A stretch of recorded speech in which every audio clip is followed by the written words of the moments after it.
This is Tampa Bay, Florida. It is a landscape of quiet coastlines and a modern skyline built for relaxed, sun-drenched afternoons. That local atmosphere is interrupted by thousands of shirtless, heavily tattooed, and fiercely loud football supporters.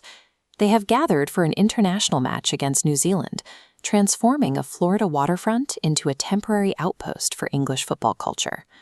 The match itself offered little drama, a quiet 1-0 victory in a routine exhibition game, played nearly 4,500 miles away from the fans' home stadium. It presents a strange logistical question. We have to look at why a highly specific subculture spends thousands of dollars to coordinate a massive militant gathering in a completely unrelated geographic zone for an everyday match. Historically, sports fandom relies on physical architecture. A home stadium like Wembley serves as a permanent anchor, a place where supporters gather at the exact same concrete coordinates every weekend. The modern away fan operates outside of that stationary model. Instead of tying a community to a single hub, the fan base acts as a decentralized network of nodes. These scattered nodes can collapse onto any single coordinate, replicating the sights, sounds, and rituals of a local pub, regardless of the host city's culture. Fandom has become a transportable identity.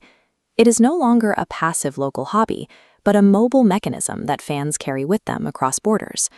Mobilizing that identity across an ocean requires precise synchronization. Thousands of disconnected strangers must identify and occupy a single random venue in an unfamiliar city at the same time.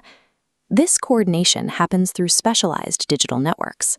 Broadcast accounts, such as Follow England Fans Away, function as the central nervous system for the traveling support. Organizers push specific location data to the nomadic network, signaling exactly where the subculture should congregate to initiate the invasion. Within hours of that signal, an unassuming American sports bar is culturally overwritten. The local environment is replaced by the flags, chants, and presence of the visiting crowd. The result is a triumph of digital flash mob logistics applied to a tradition that predates the internet. Inside that commandeered space, the primary reality is one of total sensory overload. The environment is defined by continuous, rhythmic chanting and an overwhelming volume that persists throughout the day. This density of sound often exceeds the limitations of standard digital recording and processing tools. When YouTube's automated systems attempt to transcribe the audio of the Tampa Bay gathering, it produces this specific string of text. The algorithm, faced with the distorted phonetic layers of 1,000 voices, fails to recognize English at all, instead outputting a garbled stream of Romanian gibberish. All of that built-up energy finds its release in a single moment on the pitch, a decisive goal from Harry Kane. That fraction of a second, a 1-0 victory, is the payoff. It validates the travel costs and the massive logistical effort required to move the collective across the globe. Following the final whistle, the crowd's energy dissipates almost immediately. The bars empty out, leaving behind a jarring silence where an hour before there was only noise.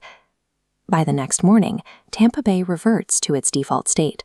The city shows no physical evidence that the invasion ever took place. Because the subculture leaves no permanent physical footprint, it proves that the invasion exists entirely within the people themselves, rather than the space they temporarily occupy. This returns us to the initial mystery. Why travel thousands of miles for such a minor sporting result? The Tampa Bay event suggests that a team's home has become a portable concept.